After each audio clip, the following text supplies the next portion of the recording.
Olá! Hoje nossa conversa vai mergulhar fundo no trabalho de detetive da medicina, sabe?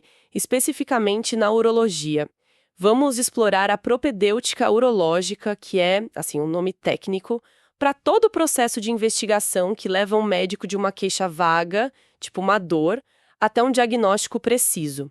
A nossa fonte é o material de referência, o Guia Urologia para Acadêmicos de Medicina, da Sociedade Brasileira de Urologia, e a nossa missão aqui é extrair a lógica, a arte por trás desse processo. Exatamente. A ideia é desmistificar o que acontece dentro do consultório, porque não é um roteiro fixo, né? É uma construção lógica que começa com a ferramenta mais poderosa de todas, a conversa. A partir daí, cada passo, o exame físico, os exames de imagem, é uma consequência direta do que foi descoberto antes. Entender essa sequência é entender a essência do raciocínio médico. E isso, olha, é fascinante para qualquer pessoa, não só para quem é da área da saúde. Perfeito. E a base de tudo, como você disse, é a anamnese, a entrevista com o paciente. É interessante que o material de referência coloque não só como o primeiro passo, mas como a ferramenta mais importante para evitar exames desnecessários, invasivos e caros. E o ponto de partida mais comum dessa conversa é a dor. Mas dor é um universo. É um universo, e a habilidade está em mapear esse universo. A qualidade da dor é a primeira grande pista. Por exemplo, a dor renal. Se for uma dor mais surda, contínua, bem localizada ali na região lombar, que piora com o movimento, isso sugere uma inflamação, como uma pielonefrite, uma infecção no rim. O material até traz um detalhe curioso sobre o comportamento do paciente. Ele tende a ficar imóvel, encolhido, porque qualquer movimento sacode o rim inflamado e a dor explode. O que é o completo oposto daquela imagem clássica que a gente tem da cólica renal, né? Com a pessoa se contorcendo sem parar. Precisamente. Essa é a dor da obstrução, geralmente por um cálculo. É descrita como uma dor aguda, lancinante, que vem em ondas. O ureter, que é um tubo muscular fino, está tentando expulsar a pedra com contrações e cada contração é uma onda de dor excruciante. A pessoa não encontra posição de alívio, ela anda, se senta, levanta, é uma agitação frenética. E essa dor da cólica renal, que irradia, que desce pela virilha, ela frequentemente vem acompanhada de náuseas e vômitos. Eu sempre achei essa conexão curiosa, porque é um problema tipo mecânico num cano do sistema urinário faz alguém vomitar. Essa é uma das conexões mais elegantes do nosso corpo. Acontece por uma irritação de uma estrutura chamada plexo celíaco. Pensa nisso como uma grande central de fiação nervosa compartilhada pelo rim, ureter e também pelo estômago e intestinos. A sobrecarga de sinais de dor de uma cólica renal, ela vaza para os fios que vão para o sistema digestivo. É por isso que um problema puramente urinário se manifesta com um sintoma que parece ser gastrointestinal. É um insight fundamental. Os sintomas nem sempre aparecem exatamente onde o problema está. Isso é incrível. É como se a fiação dos sistemas estivesse toda no mesmo conduíte. E descendo no trato urinário, a dor continua sendo um guia. A dor na bexiga, por exemplo, é bem característica, não é? Sim, é uma dor suprapúbica no pé da barriga. Numa cistite, uma inflamação, ela tipicamente piora à medida que a bexiga enche e melhora, ainda que momentaneamente, logo após urinar. Mas é quando chegamos à dor testicular que todos os alarmes soam. Aqui, a anamnese é uma corrida contra o relógio para diferenciar duas situações muito parecidas na apresentação, mas com desfechos Totalmente diferentes. de um lado, uma inflamação, a orquiepididimite. E do outro, a torção testicular. Isso, exato. A orquiepididimite costuma ter um início mais gradual, insidioso. A dor vai aumentando ao longo de 1 ou 2 dias, pode ter febre associada. Já a torção testicular é um evento dramático, uma dor súbita de intensidade máxima. O paciente frequentemente consegue dizer a hora exata em que começou. E essa informação, começou de repente há 2 horas, é a pista mais valiosa que ele pode nos dar. Isso é aterrorizante. A ideia de que em questão de horas o dano pode ser irreversível é intensa. O que acontece no nível do tecido quando o sangue para de chegar ali? É um processo de isquemia, a morte celular por falta de oxigênio. O cordão espermático, que nutre o testículo, ele se torce como um pano molhado, sabe? E o fluxo sanguíneo é interrompido. As células começam a morrer. As primeiras horas são a janela de oportunidade para uma cirurgia de emergência para distorcer o cordão e salvar o órgão. Se passar de 6 a 8 horas, a chance de necrose e da necessidade de remoção do testículo aumenta drasticamente. Por isso a história que o paciente conta é tão crítica. Além da dor, tem todo um outro conjunto de sintomas que o material agrupa sobre a sigla Lutz Symptoms, do trato urinário inferior. Sim, e eles são divididos em 2 grandes grupos. Primeiro, os de esvaziamento. São sintomas obstrutivos. Jato urinário fraco, que demora a começar, que para e recomeça, a necessidade de fazer força com o abdômen para urinar e aquela sensação frustrante de que a bexiga não esvaziou por completo. Que são os sintomas clássicos do crescimento benigno da próstata em homens mais velhos, imagino. Exatamente. A hiperplasia prostática benigna é a causa mais comum. E o segundo grupo são os sintomas de armazenamento, ou irritativos.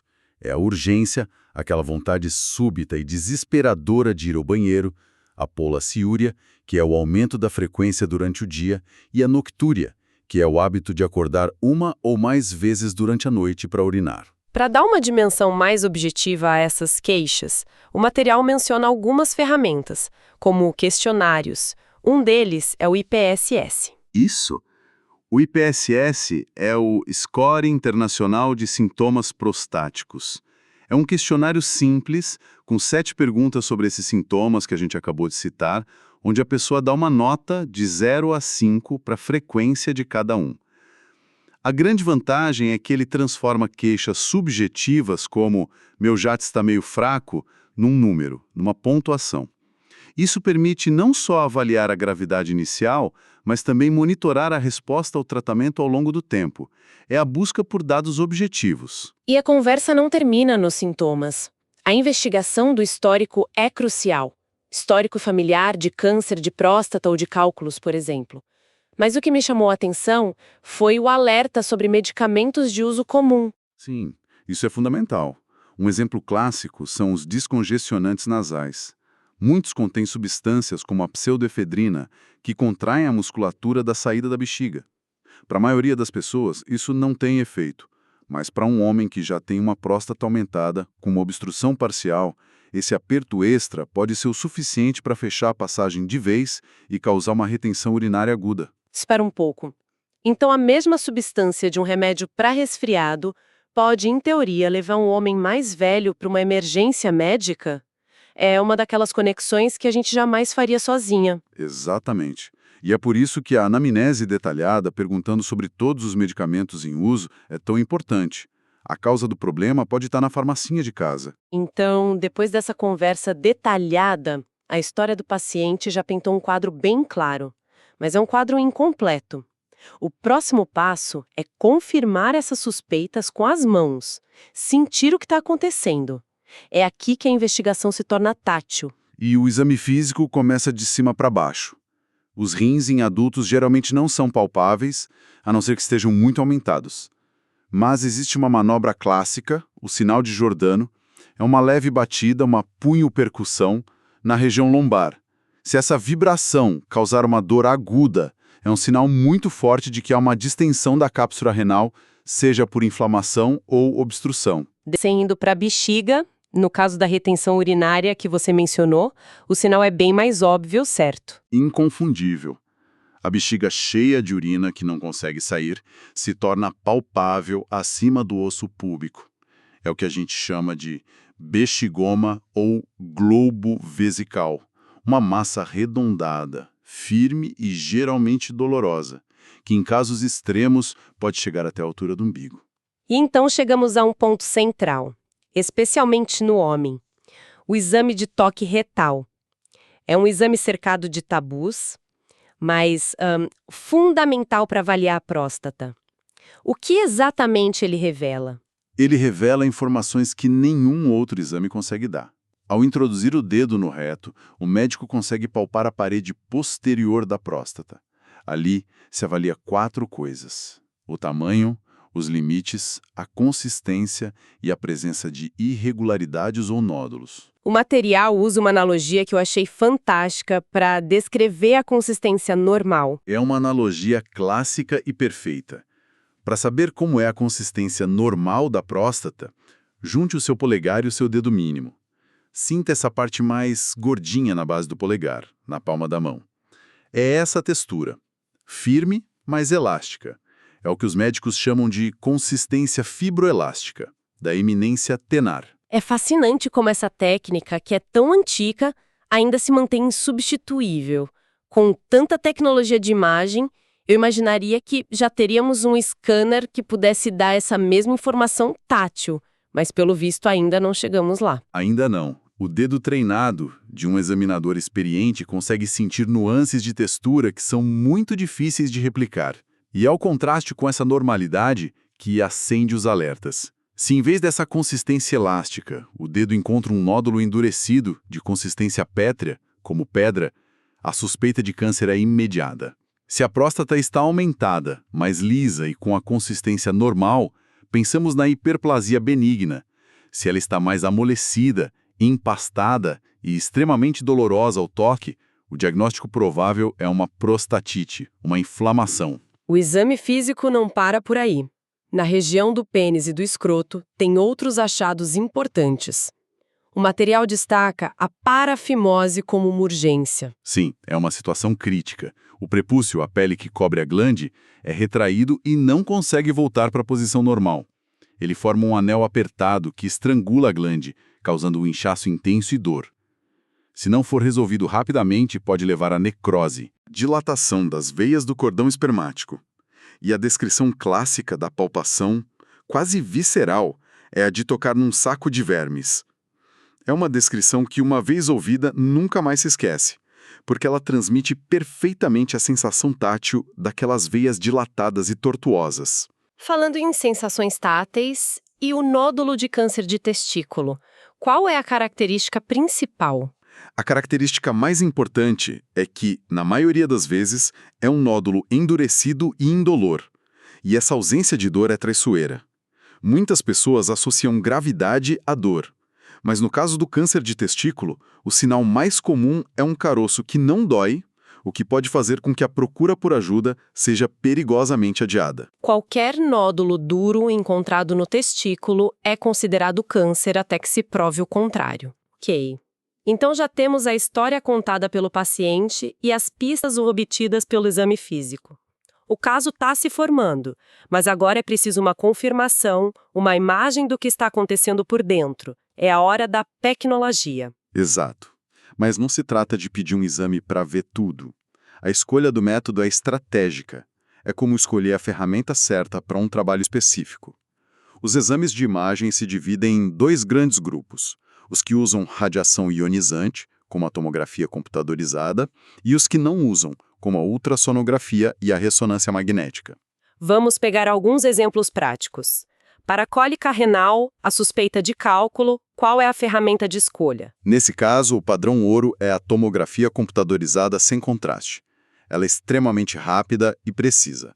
Mostra o cálculo, seu tamanho exato, sua localização no ureter e até a sua densidade, o que pode ajudar a planejar o tipo de tratamento. E para aquela outra emergência que discutimos, a dor testicular aguda, não se usa tomografia, certo? De forma alguma. A ferramenta de escolha é a ultrassonografia com Doppler. A razão é simples e brilhante. O ultrassom mostra a anatomia, e o Doppler, que é um recurso adicional, avalia o fluxo sanguíneo. Entendi. Então o Doppler é como um Waze para o fluxo sanguíneo. É uma ótima analogia. Na torção testicular, a rua que leva sangue ao testículo está fechada. O Doppler vai mostrar a ausência de fluxo. Na orquipididimite, que é uma inflamação, o corpo está enviando mais sangue para a região para combater o problema. Então o Doppler vai mostrar um congestionamento, um fluxo sanguíneo aumentado. É uma distinção genial que separa uma emergência cirúrgica de uma condição tratada com antibióticos.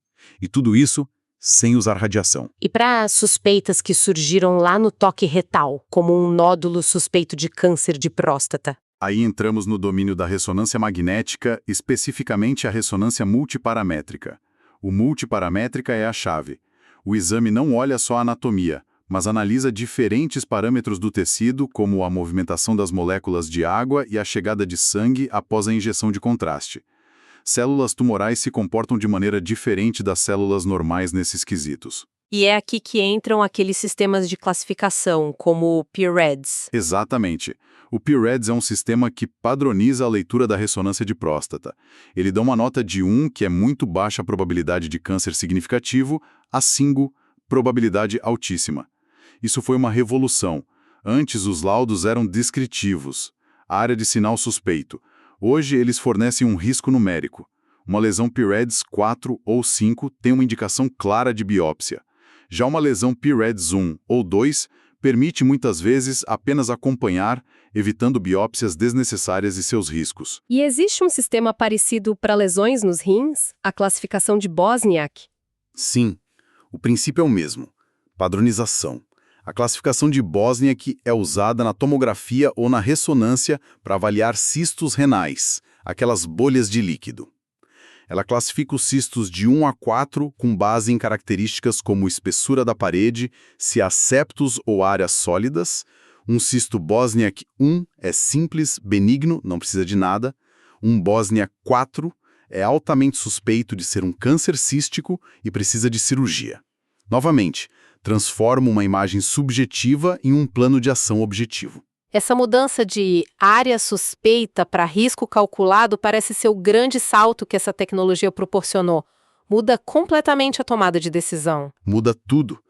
Torna o diagnóstico mais preciso, a comunicação entre radiologista e urologista mais clara e, no fim das contas, o tratamento mais seguro e eficaz para o paciente. Fazendo uma retrospectiva da nossa conversa, a jornada diagnóstica é impressionante. Começa com uma sensação, uma história contada em palavras. Essa história ganha contornos físicos através do toque, da palpação. E, finalmente, a tecnologia nos permite ver, com uma clareza incrível, a causa exata do problema.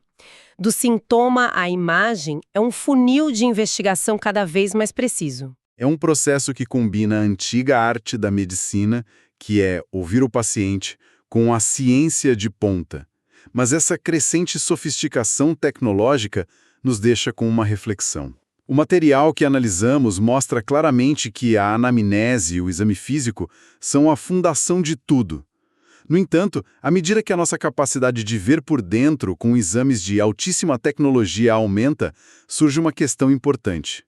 Será que corremos o risco de desvalorizar a etapa inicial? A tecnologia, que é uma ferramenta fantástica para confirmar diagnósticos, pode paradoxalmente nos fazer esquecer que a investigação mais crucial muitas vezes começa com a simples habilidade humana de ouvir, de tocar e de se conectar com a história do paciente. Essa é a base que sustenta todo o resto.